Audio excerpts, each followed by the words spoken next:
Your flesh craves lust, but your soul yearns for love.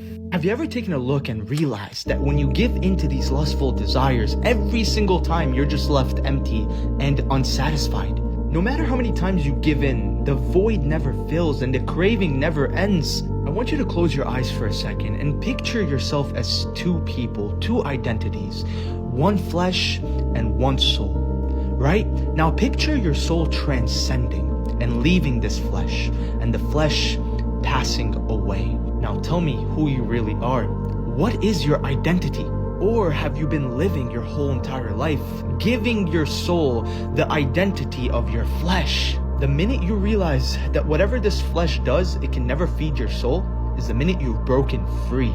Because then you realize that this is just a temporary place and home for your soul to reside in. The minute I adapted this perspective, my life changed, because now every interaction I have with a person, I can see through their bodies into their souls. Every single time you talk to someone, you're not talking to their flesh. It's just this outer appearance. You're talking to a soul that lives inside that flesh.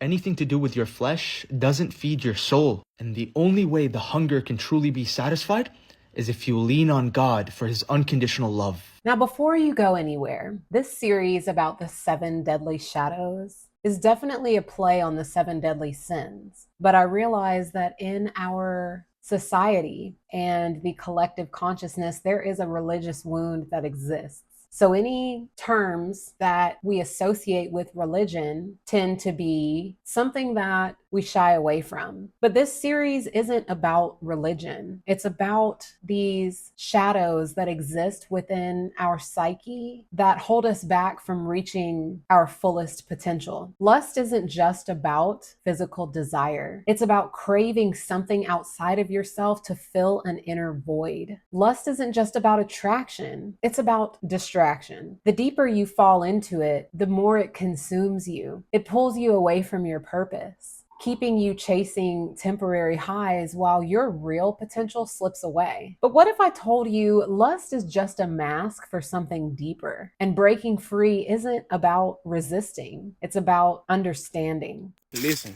lust destroys more than you think, man. It's not just about physical desires, you know what I'm saying? It's about how lust holds you back from real love and purpose. Lust tricks you into chasing instant gratification over lasting fulfillment. It can make you settle for surface level connections instead of building real love.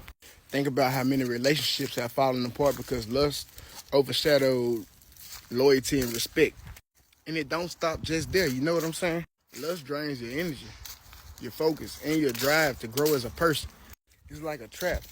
You end up feeding the moment instead of feeding your future.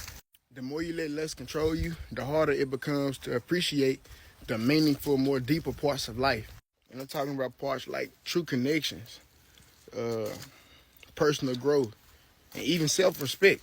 I've been there, you feel me? Stuck in cycles of unhealthy desires. And it kept me from becoming the person I knew I was meant to be.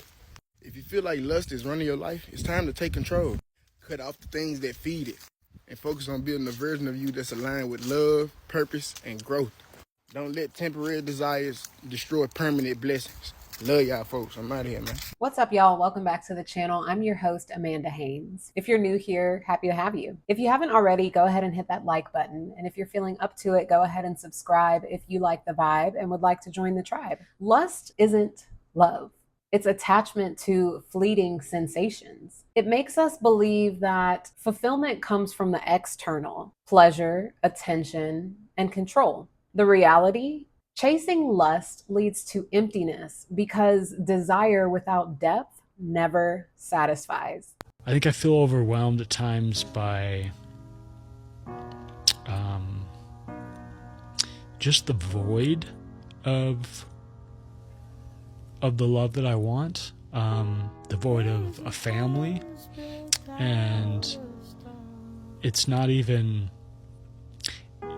it's never a hopelessness of feeling like it'll never come or I know it won't come. It's more just like, can I handle this void until the void is filled?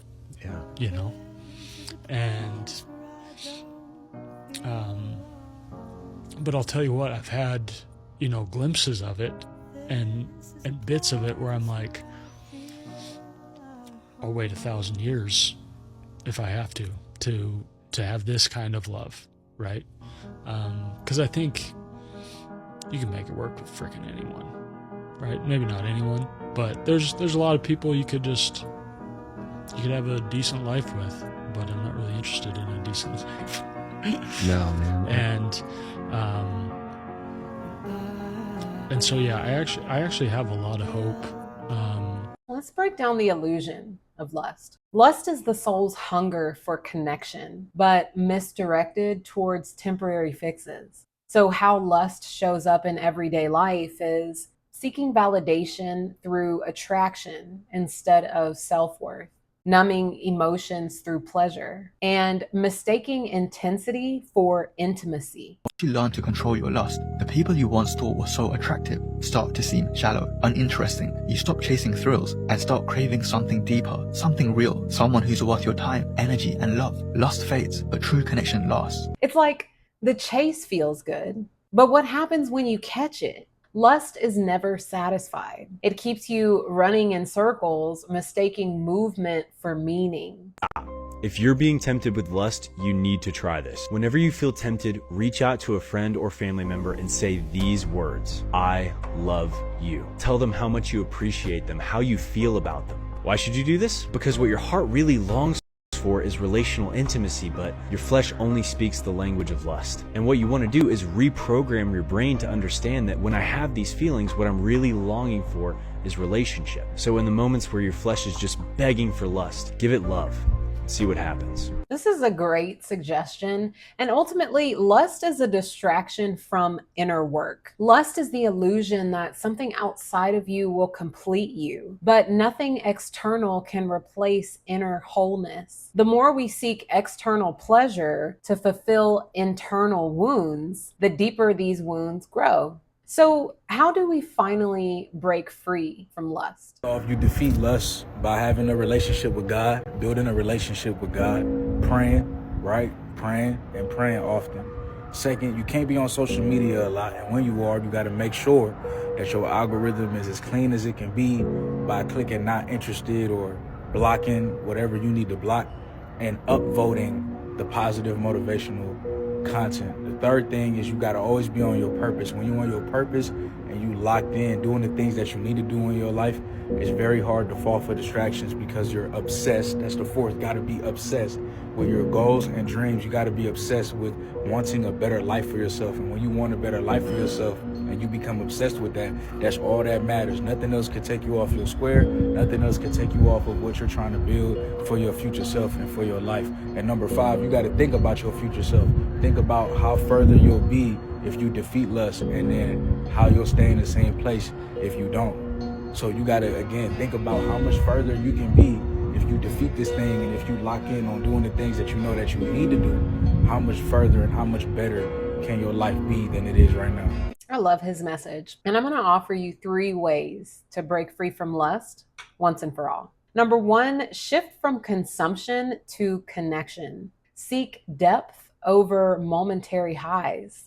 True intimacy is about being present, not about possession. Number 2, recognize the root desire. Lust is often a mask for loneliness, fear, or lack of self-worth. Heal the root, not the symptom. And number 3, reclaim your energy. Every time you chase external pleasure, you give away your power. Redirect that energy inward. Start focusing on getting to know yourself, your inner world, and pour into yourself.